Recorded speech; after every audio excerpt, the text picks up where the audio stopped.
Está começando o seu programa Evidências, sempre em busca de fatos que comprovem a veracidade histórica da Bíblia Sagrada. Imagine uma cena, um homem bravo gritando na esquina de uma movimentada rua que eles são mentirosos. Mas eles quem? Pergunta alguém que resolve interpelá-lo, já que a maioria prefere rir ou ignorar. Afinal de contas, o homem estava muito bravo. Você está falando de um grupo de políticos, de diretores de empresa, de parentes que traíram você? Questiona alguém que passa por ali. Não, responde o homem, quase sem muito fôlego. Eu estou falando de Mateus, Marcos, Lucas e João, um bando de mentirosos, os piores que a história já produziu. Esse relato foi muitas vezes contado em sala de aula por C. Mervyn Maxwell, um falecido teólogo inglês que por muitos anos foi professor na Universidade Andrews, nos Estados Unidos.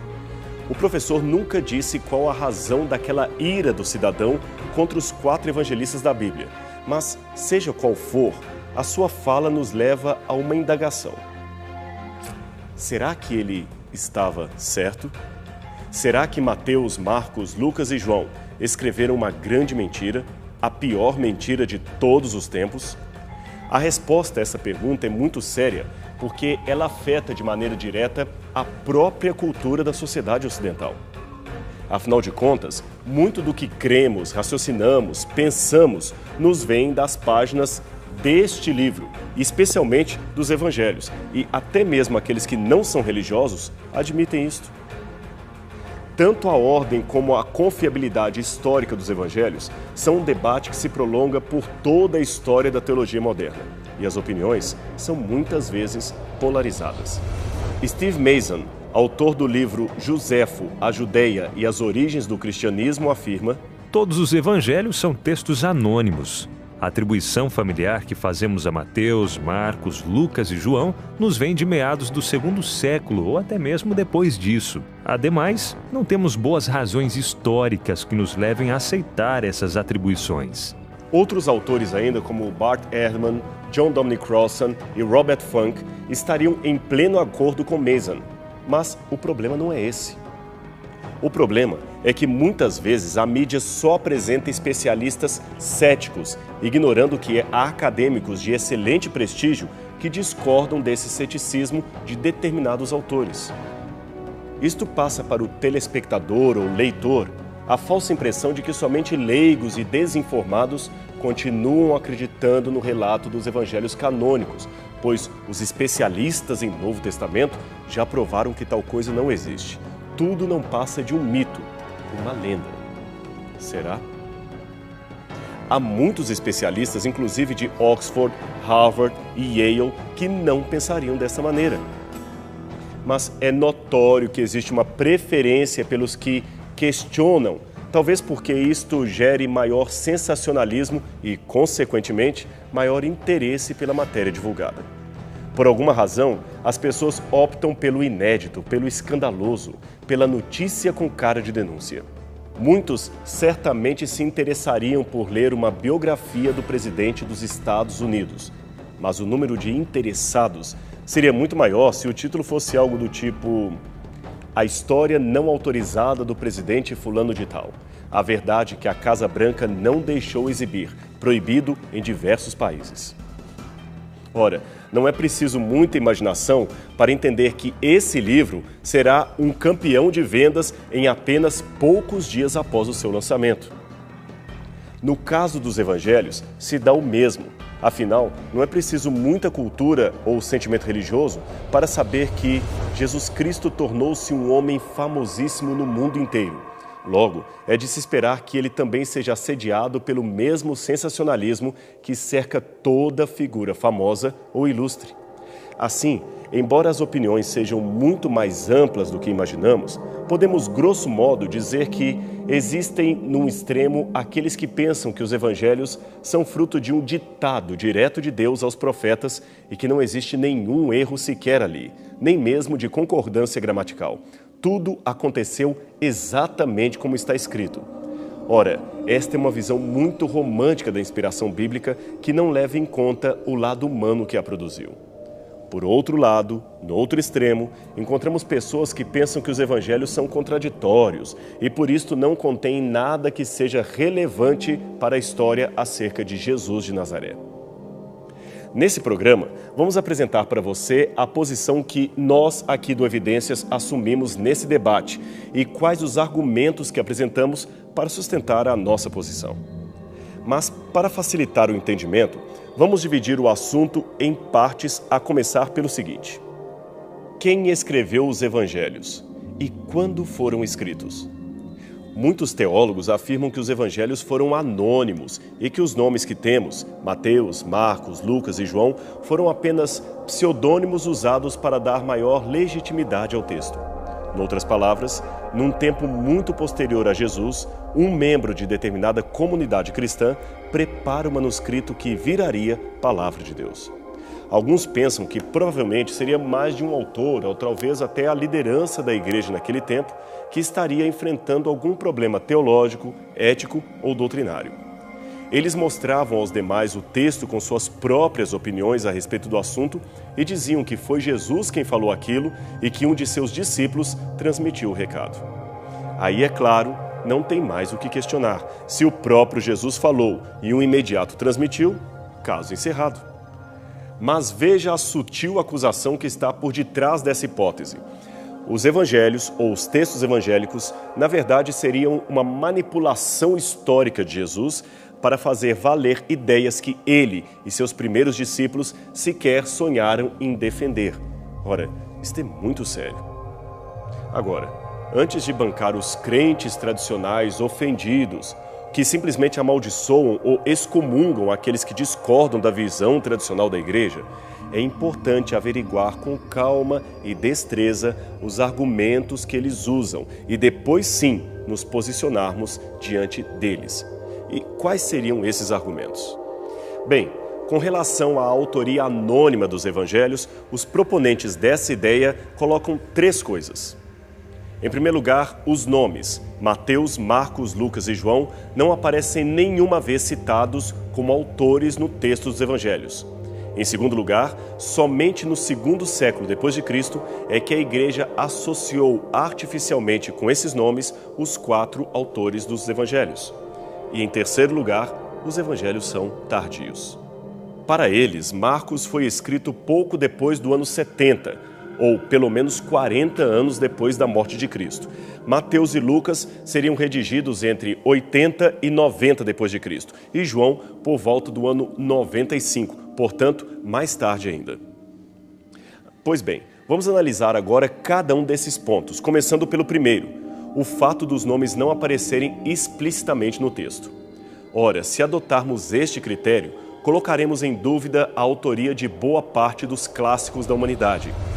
Somente à guisa de ilustração, saiba que a Poética de Aristóteles, a República de Platão, a História de Roma de Tito Livio, os Anais do Império Romano de Tácito e até mesmo o Hamlet de Shakespeare são algumas obras que estão completamente anônimas no sentido de que o nome do seu autor não aparece em canto nenhum do texto. Aliás, nem preciso ficar muito preso aos livros clássicos. Mesmo em publicações modernas, você nem sempre encontrará o nome do autor no conteúdo do texto, mas apenas no dorso, na capa ou na contracapa da obra. Não é assim?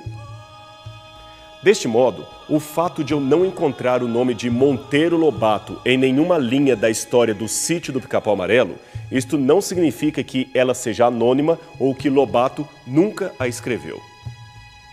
No caso das obras antigas, a arqueologia e a evidência literária têm mostrado largamente que, no primeiro século depois de Cristo, os livros eram escritos e publicados com o título e o nome do autor no final do rolo de papiro. Pouquíssimas vezes ele aparecia na frente e praticamente nunca no interior do próprio texto. Veja, por exemplo, o final deste papiro escrito em grego e produzido no final do primeiro século de nossa era. Dentro do retângulo vermelho está uma frase em letras maiores que indicam o título final do livro. Nela se lê Hermes, o nome do poema épico, e Erastótenes, o seu autor. Ora, Você não precisa ser um expert em papirologia e manuscritos antigos para supor que as partes iniciais e finais de um rolo ou de um códice seriam as que mais facilmente se deterioravam devido à ação do tempo ou à manipulação indevida de um indivíduo. Por isso, poucos manuscritos sobraram com essas porções que são justamente as que identificam o autor do texto. Isso aconteceu com muitos textos antigos e também com muitos textos bíblicos. Afinal, os manuscritos muitas vezes chegam até os especialistas num estado bastante fragmentário e condições tremendamente deterioradas. Havia ainda uma outra forma de anotar o autor e o título da obra, que era o uso de uma etiqueta chamada sílibus. Ela era colocada no canto do papiro ou do pergaminho no momento de guardá-lo no scrinium ou capsa, que eram justamente os nomes que se davam às caixas ou prateleiras onde os livros eram guardados. Esse desenho nos dá uma ideia de como os livros eram guardados numa biblioteca do primeiro ou segundo século. Veja as etiquetas triangulares penduradas em cada manuscrito. Também é de se supor que, com o uso do texto, essas etiquetas se perdiam com muita facilidade. E este é um problema não apenas da Bíblia, mas de todos os livros antigos de um modo geral. Ora, não há razão alguma para supor que a produção dos evangelhos seguiu um rumo diferente dos outros livros da antiguidade e que o nome original de seus autores, no caso Mateus, Marcos, Lucas e João, não estivesse, quem sabe, no final do texto como noutros manuscritos gregos e romanos daquela mesma época. Aliás, antigas cópias gregas do Novo Testamento confirmam que eles seguiram essa prática. Veja esse manuscrito do terceiro século. Ele termina com o título Evangelho segundo Lucas e inicia o parágrafo seguinte com o título Evangelho segundo João. Mas alguém poderia dizer, e por que não supor que autores tardios escreveram esses textos e colocaram de propósito o nome dos apóstolos no final para parecer que eles realmente haviam escrito o texto? Bem, em primeiro lugar, somente Mateus e João foram apóstolos de Jesus. Marcos e Lucas não. Marcos era provavelmente discípulo de Pedro e Lucas de Paulo. Isso fora o fato de que essa afirmação de que só no segundo século a igreja nomeou a autoria dos evangelhos, essa afirmação é uma alegação gratuita e baseada no argumento do silêncio.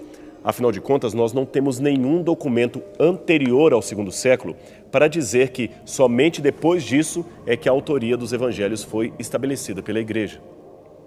Mas, mesmo assim, vamos analisar o argumento. Primeiro, existe uma confusão dos críticos entre um texto que é anônimo, pseudônimo ou pseudepígrafo. Um texto anônimo seria um manuscrito que, num primeiro momento, circulou sem nenhum nome atribuído a ele. E um manuscrito assim não teria naquela época nenhum valor testemunhal. Então fica sem sentido que a igreja criasse um texto anônimo que circulasse entre os membros sem nenhum nome atrelado para somente depois inventar um autor para legitimá-lo. Já o pseudônimo é um texto em que o autor propositadamente usa um apelido porque ele não quer se identificar e o leitor sabe disso. Um desdobramento mais sofisticado disso é a heteronímia, onde um autor vai além do pseudônimo, criando um personagem e escrevendo como se fosse esse personagem. Geralmente são apelidos claros, como o do matemático brasileiro Júlio César de Melo e Souza, que preferiu escrever sob o nome de Malbatarram, e o escritor português Fernando Sabino, que assinou seus poemas com vários outros nomes que não o seu de nascimento. Em todos esses casos, é bom que se diga que não se trata de engano por parte dos autores, mas apenas de um estilo de linguagem perfeitamente aceito no mundo das letras. E, finalmente, temos o pseudepígrafo, que é quando alguém atribui uma obra a um vulto do passado que já não mais existe. Seja como for, nenhum desses casos se aplica ao texto dos evangelhos. Veja, os mais antigos textos que temos de autores cristãos sempre reconheceram estes quatro como os autores dos evangelhos que chegaram até nós. Nenhuma disputa houve a esse respeito. E tem mais. Se alguém naquela época quisesse usar o recurso da autoridade para fazer valer um documento, Ele não usaria Marcos e Lucas, que são ilustres desconhecidos. Aliás, eles nem fizeram parte do grupo de apóstolos. Eles usariam alguém que conheceu pessoalmente Jesus Cristo. E não temos qualquer afirmação de que esses dois um dia estiveram pessoalmente com o Senhor. Observação semelhante se pode fazer a respeito de Mateus como autor sugestivo, pois este era um dos apóstolos com passado mais questionado. Lembre-se, ele era cobrador de impostos. Seria mais interessante usar nomes como Pedro e Tiago, que juntamente com João sempre estiveram mais perto do Senhor do que os demais apóstolos. Ou melhor ainda, seria mais autoritativo se atribuíssem o escrito à própria pessoa de Jesus. Afinal de contas, um texto produzido por um rabino tinha muito mais valor no mundo judaico que um texto produzido por seus seguidores. Neste aspecto, o Evangelho de João é um caso interessante, porque embora o nome não apareça no texto, o autor se identifica como o discípulo a quem Jesus amava. João 21, verso 24. Veja, não há nenhum mistério ou sensacionalismo envolvendo o título. Os primeiros leitores sabiam de quem se tratava. E não se esqueça, como eu disse, no passado mais remoto, os documentos cristãos encontrados nos dão conta de que desde cedo a igreja já sabia quem eram os autores daqueles evangelhos. Antigas cópias fragmentadas do quarto evangelho indicam que este era o evangelho de acordo com João. Aliás, é importante dizer que, devido à sua natureza mais original, o Evangelho de João é distinto dos outros 3 evangelhos que parecem compartilhar uma ótica comum. Por isso mesmo, Mateus, Marcos e Lucas são chamados de evangelhos sinóticos, por causa da ligação que possuem entre si. Vamos agora ver o que os mais antigos autores cristãos disseram a respeito da origem dos evangelhos. No início das primeiras comunidades cristãs, surgiram os escritos dos pais apostólicos. Eles tinham esse título por causa da sua proximidade histórica com os apóstolos de Cristo. Aliás, alguns deles tiveram o destaque de conviver com seguidores de Jesus da primeira geração de discípulos, aqueles que viram o Senhor pessoalmente. Dentre estes autores destaca-se Papias, que viveu aproximadamente de 70 a 140 d.C. Segundo o relato da época, ele era bispo de Hierápolis, na Frígia, que ficava na atual cidade de Pamukkale, na Turquia. Veja agora o relato desse escritor que, aliás, foi contemporâneo da primeira geração de discípulos. Veja o que ele escreveu acerca do Evangelho de Marcos, e quem contou isso para ele foi o próprio apóstolo João.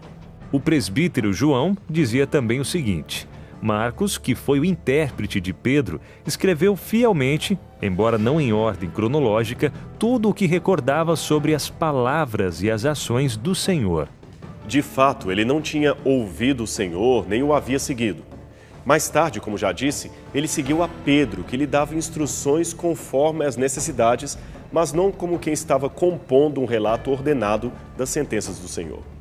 Assim, Marcos não errou em nada, pelo contrário, ele procurava colocar meticulosamente tudo à medida que recordava. Com efeito, a sua preocupação era uma só: não omitir nada do que lhe tinham contado, nem falsificar nada do que lhe era transmitido. E não para por aí. Papias ainda dá a seguinte informação acerca de Levi Mateus. Mateus reuniu ordenadamente, em língua hebraica, as sentenças de Jesus e cada um as interpretava conforme a sua capacidade. No passado, com base nesse testemunho, alguns concluíram que o Evangelho de Mateus fora originalmente escrito em hebraico. Hoje, no entanto, a tendência de alguns é acreditar que aqui Papias está se referindo a uma coletânea de ditos de Cristo que Mateus teria reunido como parte de um documento mais antigo chamado de Fonte Q e que hoje encontra-se desaparecido. Essa sigla Q foi dada por autores alemães para abreviar a palavra Quell, fonte em alemão. Ela hipoteticamente conteria frases, discursos e palavras de Jesus e também serviu de base para a produção dos outros evangelhos que possuímos, inclusive o de Mateus. Embora hipotética, esta é uma ideia muito provável. Note que o clamor de Cristo, Deus meu, por que me desamparaste?", é apresentado em Marcos no aramaico, enquanto Mateus o traz justamente em língua hebraica, como se copiasse de algum outro lugar. Os evangelhos de Lucas e João, embora não citados nesse fragmento de Papias, têm a sua autoria confirmada por outros escritores da antiguidade, como Eusébio, Irineu e Tertuliano. Portanto, a igreja já sabia desde o princípio quem havia escrito os evangelhos e também reconhecia neles pessoas dignas de confiança dos membros da igreja. E veja que interessante. Alguns críticos pegam as pequenas contradições dos evangelhos como argumento contra a sua historicidade. Um evangelista, por exemplo, diz que Jesus curou um cego em Jericó, enquanto o outro diz que eram 2. Um afirma que Jesus estava saindo da cidade, o outro que estava entrando. Não vamos no programa de hoje explicar estas aparentes discrepâncias. Isto será assunto para outra oportunidade. Contudo, podemos aqui usar essas pequenas contradições a favor da legitimidade dos evangelhos. Quer ver? Os mesmos autores céticos criticam tanto a historicidade dos evangelhos, eles têm contradições, quanto a sua legitimidade, ou seja, eles foram forjados para atender motivos políticos e doutrinários da igreja. Mas eles se esquecem de cruzar os dois argumentos que eles mesmos usam, e se o fizessem, perceberiam que um anula o outro. Veja, se os evangelhos fossem fruto de uma teologia forjada para apoiar a igreja, essas contradições teriam desaparecido. Editores, a mando da igreja, deveriam corrigir as discrepâncias e atualizar o texto para que não causasse escândalo nos leitores. Mas tal coisa jamais foi feita. E o que isto indica? Indica honestidade dos cristãos em relação ao relato original. Tal era a sua importância perante a igreja que eles não permitiram alterações drásticas do texto, nem que fossem para harmonizar passagens discrepantes entre si. Preferiam deixar o texto como estava em seu original. Note que nem a Igreja Católica se preocupou em lotar o texto com suas crenças e dogmas a fim de justificar as suas doutrinas. Se o fizesse, era de se esperar o surgimento não somente de uma, mas de uma série de passagens ensinando coisas como a intercessão de Maria, a existência do purgatório, a missa de sétimo dia, a aspersão com água benta, uma ordem de Jesus para guardar domingos e festas, etc. Mas nada disso foi incorporado ao texto sagrado, indicando que o seu conteúdo foi estranhamente preservado. Eu digo estranhamente porque a suspeita dos céticos procede. Era de se esperar que numa igreja tão política como se tornou o cristianismo, especialmente depois de sua união com Roma, que a Bíblia fosse diversas vezes alterada ao bel prazer dos bispos e alterada a tal ponto que seria impossível reconhecer hoje como seria o seu original. Mas, curiosamente ou providencialmente, tal coisa não aconteceu e as discrepâncias textuais que os críticos tanto mencionam acabam se tornando uma evidência de que algo sobre-humano preservou o conteúdo exato do texto, até mesmo de excessivas correções editoriais.